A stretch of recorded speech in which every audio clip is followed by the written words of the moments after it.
What's poppin'? Brand new season just hopped in. Today we're taking a look at Fortnite Season X, which is the final season of Chapter 1. And with Fortnite OG coming back as its own separate game mode, we are going to be taking a look at, or we have taken a look at every single season of Fortnite from OG, from Chapter 1. Because this is the final in this mini-series. And after I've done this video, I will have looked at every single season in Fortnite from Fortnite Chapter 1 and 2 and 5, which is a weird combination, not gonna lie. Weird combination. But, anyway, back to Season X, and I'm gonna be honest, this season was fucking incredible. We went through time in this season, and we went back to before Chapter 4, before the comet hit the ground. However, instead of the visitor in the comet, it was the scientist. So we actually swapped dimension with an explosion of the 0 point, or a pulse surge of the 0 point. And it sort of rewound history, and we had remixes of every other skin. So this is our first instance of time travel. The 0 point is fractured, and is breaking, and is corrupting the island, and the scientist is trying to fix it and figure it all out. So he's placing beacons all over the island, making Greasy Grove into Taco Town, which had a gimmick of Taco Time, which everybody absolutely loved, including Mongrel, because he is an absolute legend and he loves tacos, because it's Taco Tuesday. We then also have Tilted go through 3 changes, I do believe. It went to the Wild West of Tilted, which had no buildings, which was our first ever implementation of a no-build area, or just no-build in general. We then also had it be Gotham City, because justice for Gotham. And we needed the city saving, so that is the first time we had a Batman collaboration with Batman Mythics, and the Batman Mythics have returned to the files. For whatever reason, in chapter like 6, season 1, so we might get some more Batman character challenges going off, which is exciting. But yeah, Batman, Catwoman showed up for this season, and I bought them as soon as they came out. We also had a Borderlands collaboration as well, turning like, what was it? One of the places in Paradise Palms into a Pandora location, which gave you shield over time, and there's probably more, which I just don't remember. Retail got turned into a zombie place, which was shit, and just made you not want to land at retail, because everyone was sick of zombies. And there was a couple more, like an anti-gravity zone, I believe, at Salty Springs, I want to say. But it was really cool. It was genuinely really cool. And I really liked it. I thought it was cool. I liked having new places to go every week. I liked having new updates and new content every week. It was brilliant. Fortnite was working overtime, and they were getting all eyes on Fortnite. However, not all eyes on Fortnite were good eyes, because everyone hated the mechs. Even I hated the mechs, but my uncle absolutely adored them. He fucking loved the mech. He would go in the mechs all the time, because that means he would be able to get kills, he would be able to get wins, and he'll be able to actually do something for the team. And being in a mech or a mounted turret was always his favorite thing, because he felt powerful and he felt strong. And you know what? Power to him. Because if it made him happy, you know what? It must be doing something right.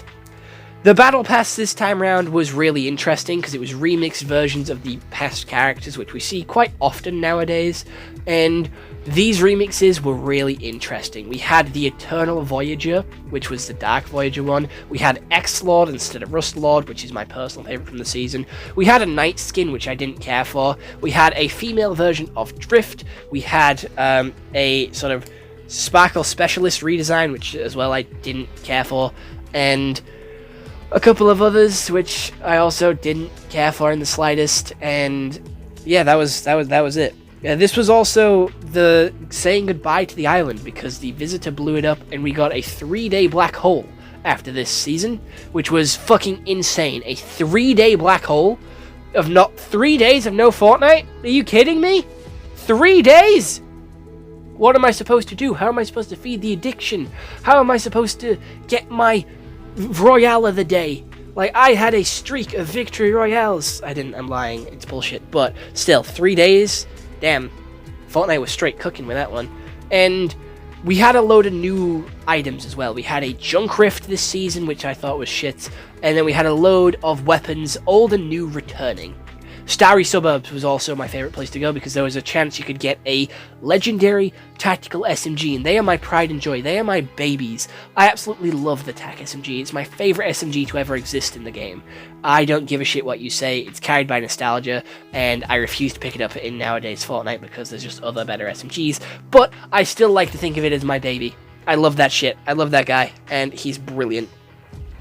This season also continued the Overcharge quests, which was just extra styles for your characters, a couple of extra XP, and a couple of extra, like, bonus rewards, which weren't that exciting, but this season had it all. I loved the constant change. I loved the constant sort of updates and the new stuff because it was always exciting. There was always something new to go get, always something new to look at and sort of learn, and the lore went fucking crazy with this season as well. I loved it. We learned about the 7, we learned about IO, well, not IO, but we learned about the 7, and we learned about dimensions, and we learned about, like, how shit can bleed into other dimensions, and a little bit more about what the 0 point was, or what it did, through voice notes, and we heard the first ever person to speak in the loop, which was the scientist, which is fucking insane.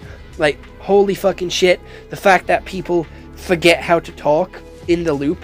See, we got so much lore and information.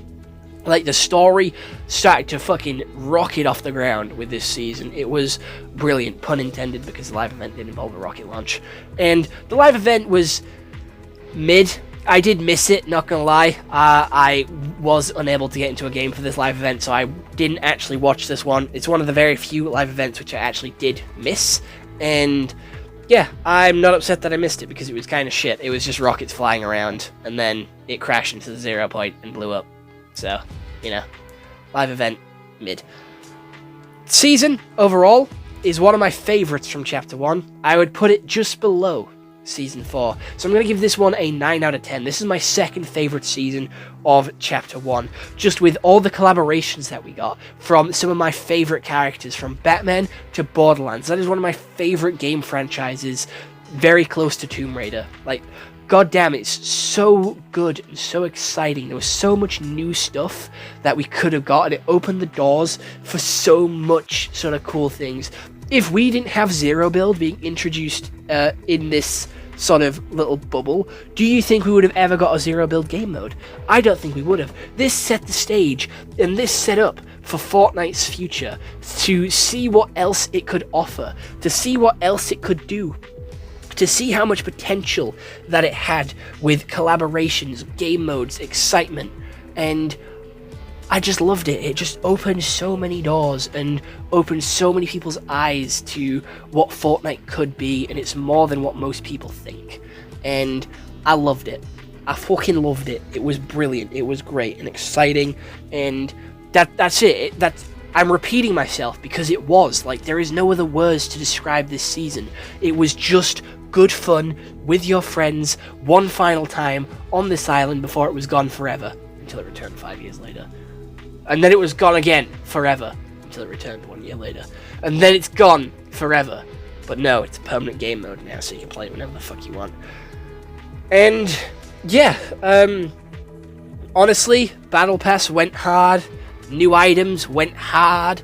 The locations went hard. It was genuinely a really good season, and a lot of people kept complaining. A lot of people kept bitching about all the constant updates, and that's what annoyed me, because you complained about the updates, but then when we got absolutely nothing for Chapter 2 Season 1, you complained again because you got nothing. But Fortnite were working their ass off on Season X, so you have to cut them a little bit of slack when it does come to Chapter 2 Season 1, because they were doing everything they could to make the final couple of weeks, the final couple of months on that map the best they could be, with so much memory making, so much sort of interest in player counts and updates that they could, to really get us to appreciate what we had and make as many memories as we could on it.